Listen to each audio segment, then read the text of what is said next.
warahmatullahi wabarakatuh. Baiklah, perkenalkan nama saya Puput Andriani. Di sini saya ingin menjelaskan mengenai perbedaan antara teori hermeneutik dan teori semiotika. Sebelum nantinya kita akan membahas lebih lanjut, yang dimana nantinya saya akan membahas analisis dari tiap teori, yaitu teori dari teori hermeneutik dan teori semiotik. Nah, sebelum kita nantinya membahas mengenai analisis dari teori tersebut, alangkah baiknya kita mempelajari pengertiannya terlebih dahulu dari masing-masing teori. Yaitu yang pertama kita akan membahas mengenai teori hermeneutik. Nah, teori hermeneutik ini secara etimologi, di mana kata hermeneutik berasal dari bahasa Yunani, yaitu hermenion, yang berarti menafsirkan. Nah, maka kata benda hermenia secara harfiah dapat diartikan sebagai penafsiran atau interpretasi. Nah, menurut istilah hermeneutik adalah proses mengubah sesuatu atau situasi keadaan yang tidak kita ketahui menjadi mengerti. Nah, hermeneutik ini atau metode tafsir akhir-akhir ini muncul ya sebagai sesuatu yang baru dan menarik, yang dimana dalam teks-teks seperti kitab suci maupun sastra dan ilmu sosial. Nah, hermeneutika sendiri merupakan metode ataupun fundamen dan dasar penalaran manusia untuk menambah kejelasan dari suatu bahasa, sehingga bahasa yang digunakan itu dapat dimengerti. Nah, hermeneutika sendiri adalah studi tentang peranan bahasa dalam komunikasi dan proses-proses berpikir, serta khususnya dalam persoalan yang menyangkut bagaimana mengidentifikasi, terus memahami serta meyakini bahwa makna muncul pada saat berbahasa digunakan baik secara lisan maupun tulisan. Nah, itu dia tadi pengertian dari teori hermeneutik sendiri. Nah, lanjut kita masuk ke dalam materi kita yang kedua, yaitu semiotika. Nah, semiotika yang dimana berasal dari kata Yunani yaitu semion, yang berarti tanda, atau bahasa Yunaninya semiotikos, yang berarti penafsir tanda. Ilmu yang mempelajari sistem tanda seperti kata kode, sinyal, dan sebagainya.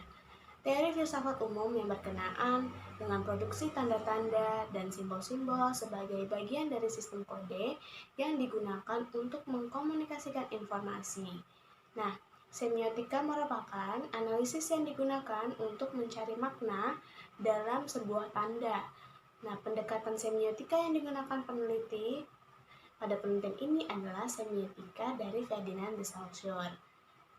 Ferdinand de Saussure sendiri memiliki konsep yaitu signifian dan signifi, yang dimana menurut Saussure sendiri merupakan komponen pembentuk tanda dan tidak bisa dipisahkan peranannya satu sama lain. Signifian atau yang disebut dengan signifer merupakan hal-hal yang tertangkap oleh pikiran kita seperti citra bunyi, gambaran, visual, dan lain sebagainya. Sedangkan signifi atau yang disebut juga sebagai signifying merupakan makna atau kesan yang ada dalam pikiran kita terhadap apa yang tertangkap jika ditinjau dari segi linguistik, yang merupakan dasar dari konsep semiologi Saussure. Perumpamaannya bisa dianalogikan dengan kata ataupun benda, seperti halnya pintu. Pintu secara signifian merupakan komponen dari kumpulan huruf yaitu P, I, N, T, U. Nah, sedangkan secara signifi merupakan dapat dipahami sebagai sesuatu yang menghubungkan suatu ruang dengan ruang lain. Kombinasi dari signifian dan signifi ini yang kemudian membentuk tanda ataupun pintu, bukan sekedar benda mati yang digunakan oleh manusia. Berikut contoh dari analisis semiotik menurut Ferdinand de Saussure, di mana terdiri dari 3 bagian. Ada tanda, yang dimana rambu dilarang parkir, penanda atau signifying, yang dimana gambar garis P ya di garis miring, lalu petandanya atau signifying dilarang parkir. Nah, ini adalah satu contoh analisis semiotik dasar ya, menurut dari Ferdinand de Saussure. Setelah tadi kita mempelajari mengenai pengertian dari teori hermeneutik dan teori semiotika, selanjutnya kita akan membahas mengenai analisis dari tiap teori masing-masing ya, yang dimana tadi kita sudah mempelajari mengenai pengertian dari teori hermeneutik dan teori semiotika. Nah, selanjutnya kita akan membahas mengenai analisis dari teori hermeneutik. Contoh analisis hermeneutik yang saya ambil yaitu pada puisi Hujan Bulan Juni, pembacaan hermeneutik terhadap puisi Hujan Bulan Juni, karya Sapardi Djoko Damono. Terutama dilakukan terhadap bahasa kiasan. Pembacaan atau tafsirannya dapat dilakukan sebagai berikut. Saya ambil pada bait pertama saja, yang dimana tak ada yang lebih tabah dari hujan bulan Juni. Dirahasiakannya rintik rindunya kepada pohon berbunga itu. Jadi pada bait pertama, penyair Sapardi Djoko Damono ini mengartikan hujan sebagai sosok jiwa yang berhati kuat. Artinya, mempunyai komitmen kuat terhadap diri sendiri sehingga dapat menciptakan tingkah laku yang aktif terhadap lingkungan dan perasaan bermakna yang menetralkan efek negatif. Sosok tersebut rela menerima sesuatu yang tidak disenangi dengan rasa ikhlas. Nah, dalam bait pertama ini juga diartikan bahwa sosok tersebut tabah dan sabar untuk tetap menahan dan menyimpannya serta tidak menyampaikan sayang dan rindunya pada orang yang dicintainya. Jadi pada analisis hermeneutik saya mengambil pada puisi Hujan Bulan Juni, yang dimana terdapat pembacaan yang memiliki tafsirannya tersendiri pada puisi tersebut. Baiklah, selanjutnya kita akan membahas analisis yang kedua, yaitu analisis dari teori semiotik.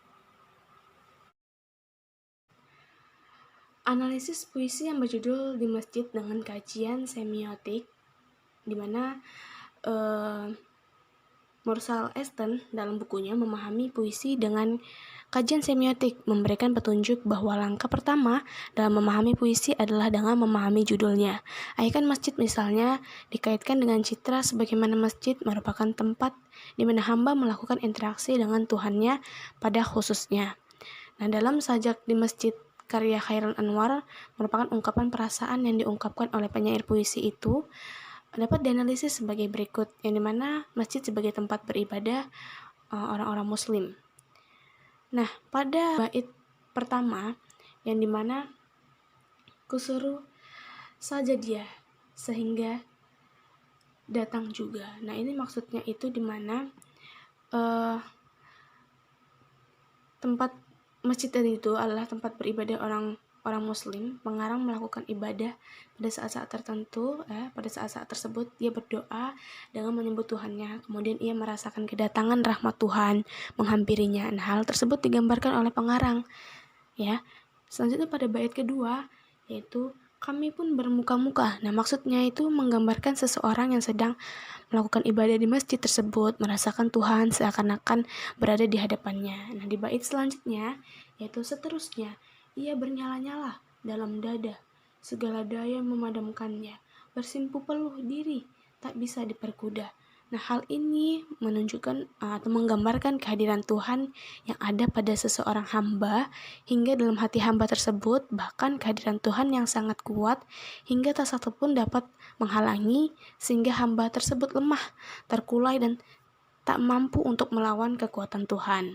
Nah, pada bait ini selanjutnya yaitu ini ruang gelanggang kami berperang. Nah, hal ini mengungkapkan bahwa kata ini ruang atau kata ruang ya, ini ruang itu merujuk pada kembali pada judul masjid tadi. Nah, pada kata gelanggang itu dalam artian umumnya tempat pertarungan, tempat dalam pertarungan, tapi dalam puisi ini dikaitkan atau diartikan sebagai tempat bertemu dan mengadunya seseorang hamba kepada Tuhannya. Nah, pada bait terakhir ya, binasa membinasakan, satu menista lain gila. Nah, hal ini memberikan gambaran berupa seperti perseteruan yang dahsyat, sehingga di akhir disebutkan satu menista lain gila ini ya.